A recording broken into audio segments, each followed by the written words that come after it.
I became thoroughly English, thoroughly Christadelphian, and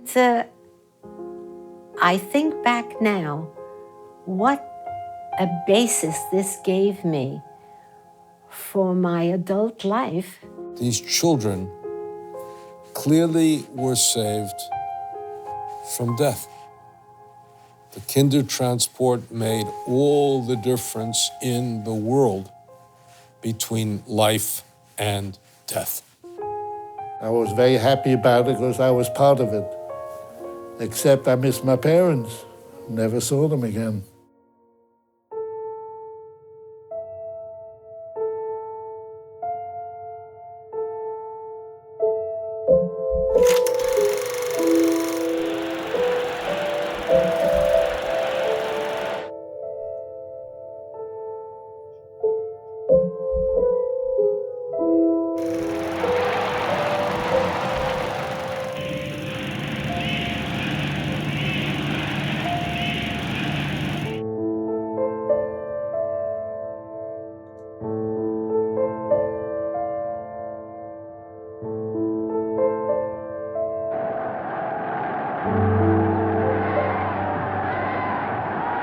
I was born in Vienna, Austria, in September 22nd, 1931. Maybe I had a rather unusual childhood because my family consisted of my mother, my brother, who was 8 years older than me, a grandmother, and 2 aunts living in the same apartment.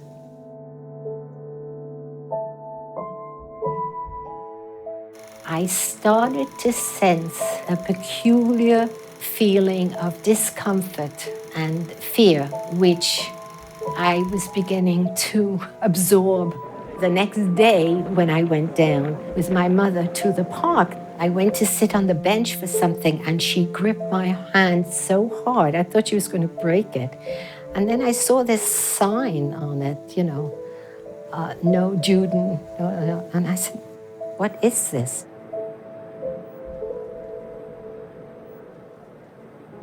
It happened immediately, night and day. My mom's name was Susie Margot Hertz. She had an older sister, Edith. Her parents were very loving. They were quite religious, and going to the shul in Worms was very, very near and dear to their hearts. I was born on the 24th of June, 1929. Well, we lived by the beach, which was wonderful, and I really enjoyed it until later on in life when the Germans came in. So it wasn't so good anymore. My parents used to send me to the stores where it said, no Juden allowed. So my mother gave me a list of what to buy. I was too young to realize how dangerous it would be. And I looked like a German anyway. I had blonde hair at the time. The Holocaust is a state-sponsored systematic murder of the European Jews. And the Germans called it the final solution because once you murder all of the Jews, there is no Jewish problem, there is no Jewish question after that.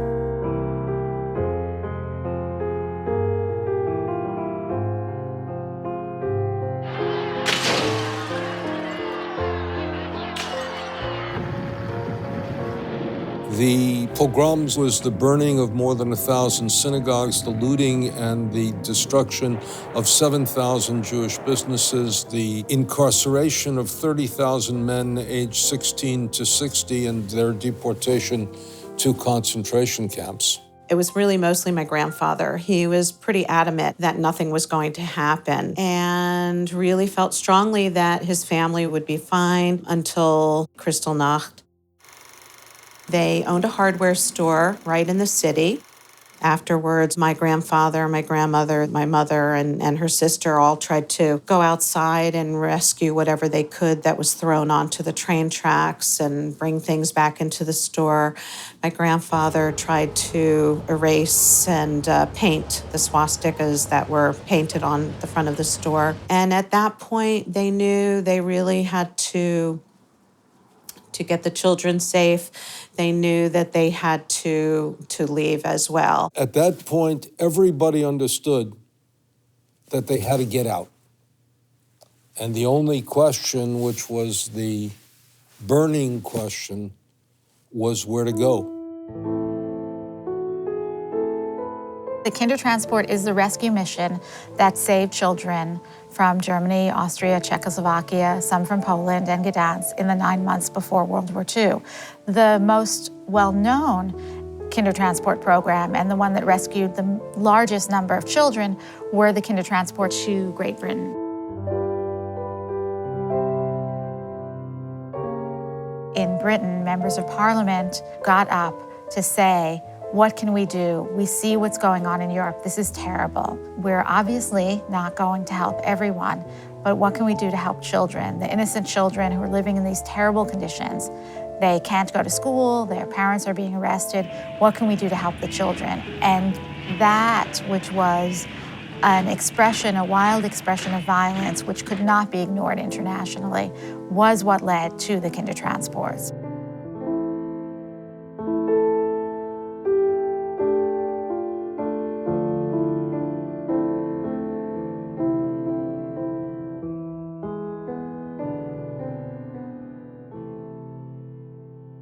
Christadelphians really go back to the 1840s, 1850s, when a man by the name of John Thomas, who was a medical doctor, began to study with the Baptists and later on with other churches.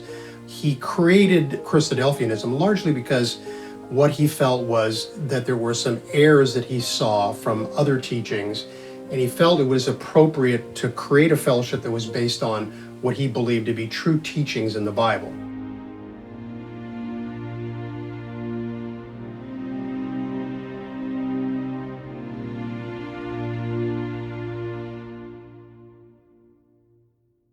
Christadelphians believe that God created the nation of Israel from Abraham, and that nation that he created was a nation of promise. They were to be God's people. So our connection with Israel is very intrinsic. Throughout the centuries, nations who cursed and did evil things to Israel would themselves suffer terrible fates and would crumble. And this has been consistent throughout history. We also know those that blessed the people of Israel would be blessed. So doing good to the people of Israel is something that just makes sense.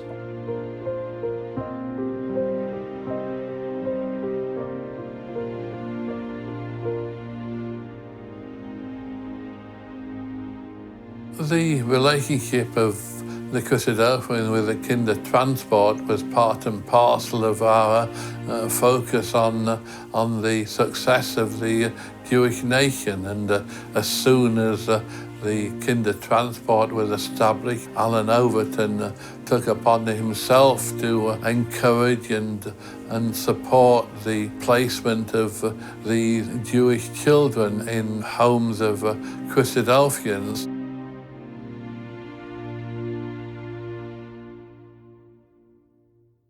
The world was beginning to be horrified by Hitler, a persecution of the Jews. It was, I think, on Christmas Day that the BBC put out an appeal on behalf of the Jewish children. The British government had said they would open the doors to the Jewish children and some others. Hearing the appeal, Phil looked at me and said, "Why don't we?" My mother tried very hard. Let's say I was 7, so my brother was 15. She wanted him out. She wanted him to go. And she was going day after day, and nothing was happening. The okay was not coming through. So one day I heard them, I was there, saying, my brother said, "Why don't we just try Farella?" So with that, I was dragged to agency and elevators. I could hardly breathe. This time she took me constantly. And somehow she did whatever she had to do. She did it by herself. Only one parent was allowed to go with the child to the train station. I think my grandfather already felt at that time that he was not going to see my mom again, and it was just too painful to really say a last and final goodbye. And I think my grandmother was much more hopeful that she would see my mother again, but she knew she was hopefully saving her life.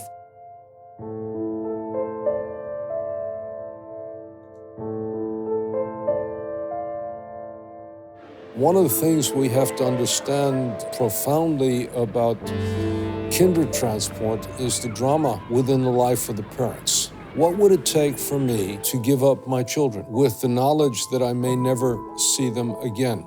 For German, Austrian, and Czech Jews, the ultimate act of love was to give the children away, to send them into the arms of strangers, and that was the ultimate act of love.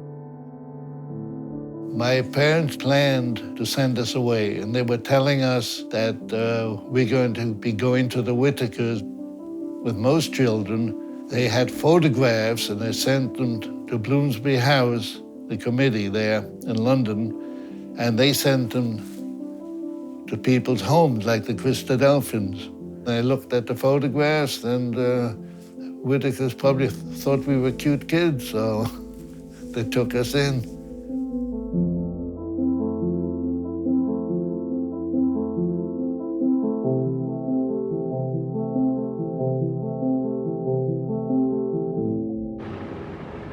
I left Zapat with my sister on May the 3rd, 1939. My parents took us to this bus with other children, and we got on the bus and said goodbye. And that was the last time we ever saw our parents. The next day we got on the ship and wound up in England. And then I met the Whitakers, and I passed out, and I was out cold till the next day. I never woke up. I was so tired. I was 7.5 when I came on the Kindertransport. When I arrived in England, when I arrived to this huge station, and I still didn't know what was going on, but we were all sitting there, a group of us. They could have been 30, 40, 50, I don't know, but that many children. And one by one, these children were called up, and they left. And I got extremely anxious and nervous. At that moment, I think a realization came that all this stuff that had been going on with my mother and all the nervousness in the house and culminated into this. And I didn't know what this was, except that it was extremely uncomfortable. And why was I there? And not back where I should have been. The scenes in this picture are taken from Brunsbury Park, but similar ones are taking place in many parts of the country. The children are part of the Jewish refugee influx, which is providing the world with such a ticklish problem. Not all of them know where their parents are. They write letters which will in many cases never be delivered. But meanwhile, these arrangements for the kiddies keep them fed and as happy as possible under circumstances which all people of understanding and sympathy must surely deplore. My mom had a wonderful relationship with George and Florrie Parry. They were a young couple who were only in their 20s. Not people that had tremendous means. They worked very hard. They worked in factories. Florrie wanted my mother to learn English as quickly as possible, and she did pick it up very quickly. And she wanted my mom to fit in and dress like the typical English little girl. I think she was just very much involved in not wanting her to feel like an outsider. Lillian and Philip Adams took me to live with them for 8 years. They were extremely different from my own family, night and day. My family was all touchy-feely, in Vienna, a lot of women always say, and this was a reserved, English family. But reserved doesn't mean unfeeling. I felt a warmth from Lillian almost immediately. I didn't respond to it immediately because she was a stranger, but I felt it. Imagine, taking into your own home a child very different from you, a child who may not speak English, is very sad and missing their parents. I was crying all the time, day and night, just tears, not sobs, just tears, crying. I was so homesick and abandoned. Pauline was clever and also attractive, large liquid dark brown eyes, lovely wavy hair, and a fetching smile, good sense of humor. Max was a chatterbox. They both thought a lot of Timothy, Max especially. Harry Whitaker gave me the garden and I controlled it. And then on top of that, they made me clean all the shoes every Saturday morning for the whole household. I guess it was trying to teach me to become a good person.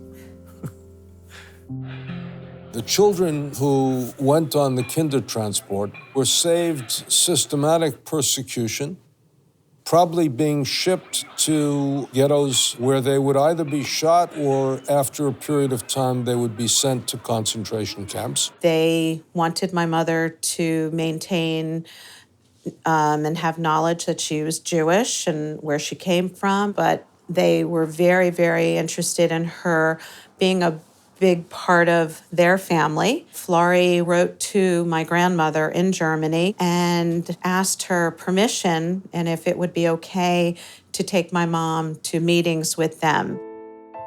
Christadelphians have a common set of beliefs, which we call first principles. These are things that we see that are taught consistently through Scripture. This would be things like, what's the purpose of man on the earth? What are the consequences for sin? What is death about, and what is the plan for salvation? The Christadelphians just welcomed me into the community completely. I went under the name of Adams. I was then called Rella Adams. They went to meetings every week, and we did constant walks and hikes. I was very involved. And I did sing in the choir, and we did do Christmas carols, and I did it all. Very involved, because they were very involved. The opportunity for us to be able to show kindness and to help those who are in need is a basic teaching in the Bible. It's something that we believe is clearly the teaching of Jesus, that we should not just tell a person to be warmed, but actually to give them our coat. Those who learned from Christianity animus to the Jews in punishment because Jews were allegedly at that point the killers of Christ, felt that in executing the Jews they were exercising a certain type of retribution. Those who understood that human beings are created in the image of God and that human life is sacred and who acted on those values were the true Christians, who brought forth the nobility of their own humanity and their own sense of divine obligation.